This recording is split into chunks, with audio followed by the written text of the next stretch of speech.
ઉપાડી લે. આ છોકરો પણ એટલો જિદ્દી છે ને.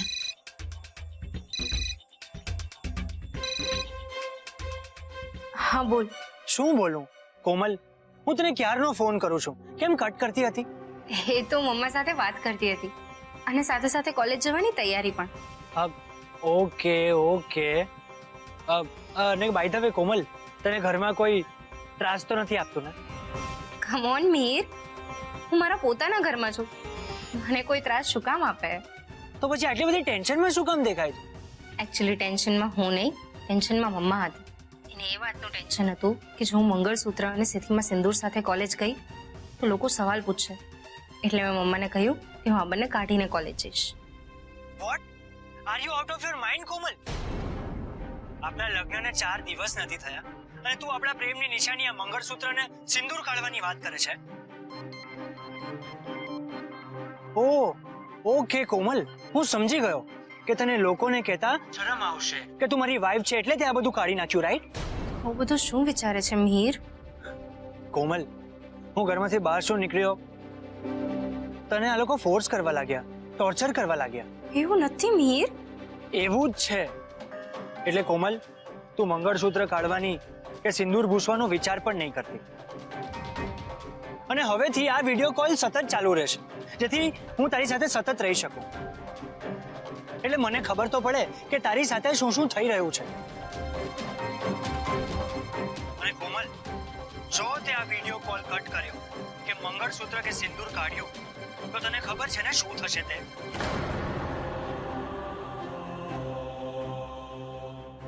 મિહિરે મારી કોમલને મબમમાં એવી કેવી ધમકી આપી જે સાંભળીને કોમલના ચહેરાનો રંગ ઉડી ગયો. કોમલ, એ શું વિચારે છે?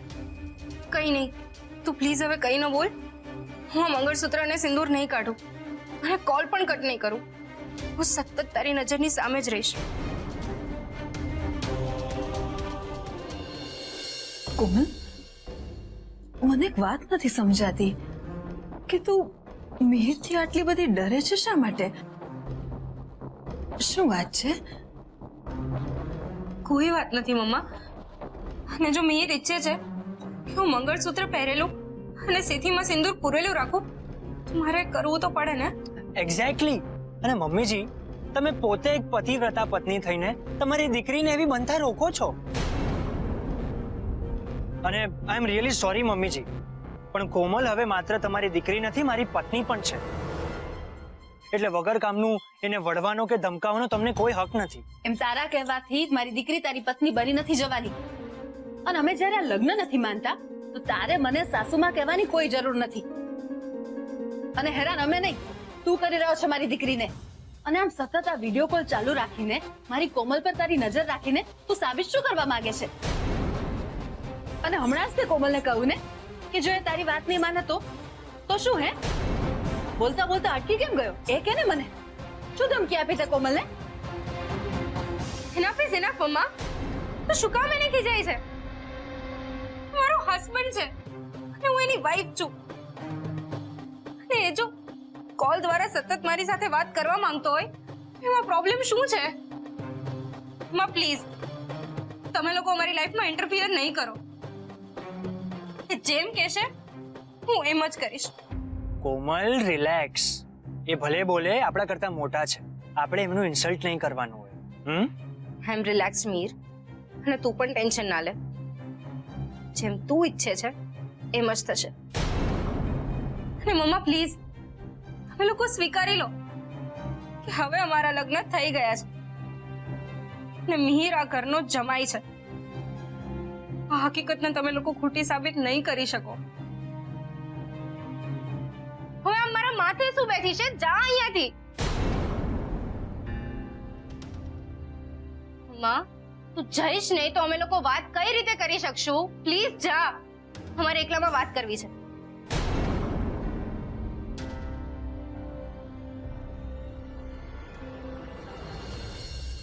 અરે આશા, હા, તું હજુ તૈયાર નથી થઈ. હું શું કહું છું, આજે ઓફિસ નહીં આવું તો નહીં ચાલે? તે તો મારા મનની વાત છે નિલેતી.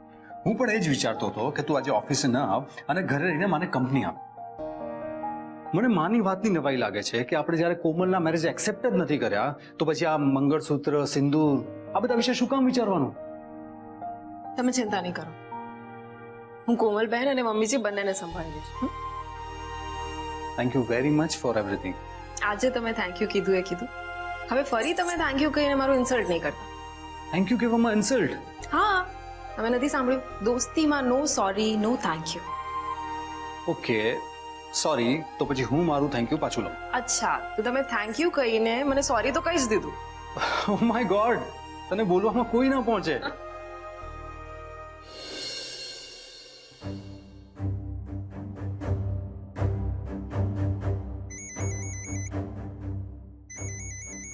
આરવના પપ્પાનો ફોન. હલો. હા કોકી, તમે લોકો બધા ઠીક તો છો ને? આપણી કોમલ કેમ છે? પહેલા કરતા નોર્મલ અને રિલેક્સ થઈને? કોકી, તું કઈ બોલતી કેમ નથી? શું બોલું? તમારી ચકલી મંગળસૂત્ર અને સેથામાં સિંદૂર સાથે કોલેજ જવા માંગે છે, એટલે લોકો વાતો તો કરશે જ ને. કોકી, શું વિચારી રહી છે? કઈ ટેન્શન છે? ના ના, કાંઈ ટેન્શન નથી. જો કોકી, કોઈ ટેન્શન હોય ને તો પણ આપણી કોમલને કઈ નહીં કહેતી.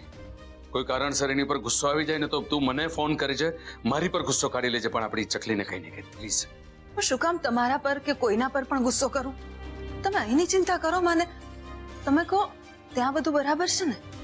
કઈ બરાબર નથી કોકી. અહીંયા આવી તો ગયો છું, પણ આ ડીલને સુધારવા માટે અને ફરી પાછી એક્ટિવેટ કરવાના જેટલા પ્રયત્ન કરું છું કોઈ કામ નથી આવી રહ્યા. મને સમજાતું નથી ક્યાંથી શરૂ કરું, શું કરું, બીજો કયો રસ્તો લાવું. કઈ કેટલી મીટિંગ્સ કરી રહ્યો છું, કઈ મેળ નથી પડી રહ્યો. અને આ બધી દોડધામમાં મને દર 10 મિનિટ આપણી કોમલનો વિચાર આવ્યા કરે છે. જુઓ, તમે અહીંની જરાય ચિંતા કરો માં, અમે કોમલનું બરાબર ધ્યાન રાખશું. બસ તમે પેલા લબાડ મિહિર ઉપર ચાંપતી નજર રાખજો. મારી નજર છે જ એની ઉપર. તો તમને મિહિર વિડીયો કોલ કરીને કોમલને વારે વારે ધમકાવે છે એ પણ ખબર જ હશે ને? ખબર છે કોકી, મને બધી જ ખબર છે. આ વિડીયો કોલ્સ બંધ કરાવવાના કોઈક ને કોઈક રસ્તા તો હું શોધી જ દઈશ. પણ તું એક ધ્યાન રાખજે, આપણી ચકલીએ લગ્ન કરી લીધા છે એ વાત બહાર કોઈને ખબર ના પડે એનું ધ્યાન રાખજે. ઓકે? આ જ ચિંતાએ મને વ્યથિત કરી નાખી છે. કોમલ મંગળસૂત્ર અને સેથામાં સિંદૂર સાથે કોલેજ જશે એ જ મિનિટે આખા શહેરને ખબર પડી જશે. ઓકે, સાંભળે છે ને મેં શું કહ્યું? આપણી કોમલે લગ્ન કરી લીધા છે વાત કોઈને બહાર ખબર ના પડવી જોઈએ. ઓકે? હા હા, હું પૂરી કોશિશ કરીશ કે. કોશિશ નહીં કોકી, મને પ્રોમિસ, મને વચન આપ. આ તમે વારે વારે વાતે વચન શું માંગો છો? તમે કહ્યું ને તમે ત્યાં કામનું ધ્યાન રાખો ને, હું અહીંયા બધું સંભાળી લઈશ. ઠીક છે, હું બધું સંભાળીશ અહીંયાનું. મારે એક મીટિંગ એટેન્ડ કરવાની છે, હું ફોન મૂકું છું, પછી વાત કરું તારી સાથે. Okay, by.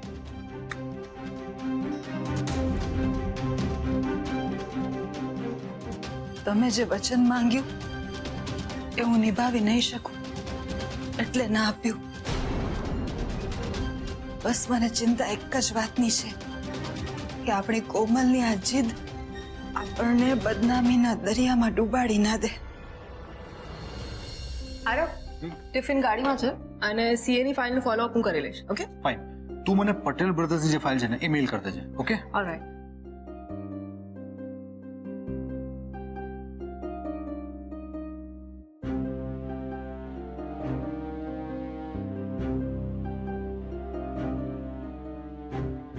હા, તું કેમ રડે છે? શું થયું? બસ અમસ્ત જ. અરે કંઈક તો થયું છે, બોલ ને શું થયું? કોમલે મંગળસૂત્ર અને સિંદૂર કાઢવાની ના પાડી. કોમલ હજી કોલેજ જવામાં ઘણી વાર છે. એક કામ કર, તું નીકળ, હું અને સોનુ એને પછી મૂકતા આવીશું. હા, તું વાત નહીં બદલ, બોલ ને કોમલે શું કહ્યું? તું ઓફિસે જા દીકરા, હું અને સોનુ અહીંયા બધું સંભાળી લઈશું. આમ શું જુએ છે દીકરા? હું તને તારી ઓફિસની વાતોમાં માથું નથી મારતી ને, તો પછી મને ઘરની વાતો મારી રીતે સંભાળી લેવા દે.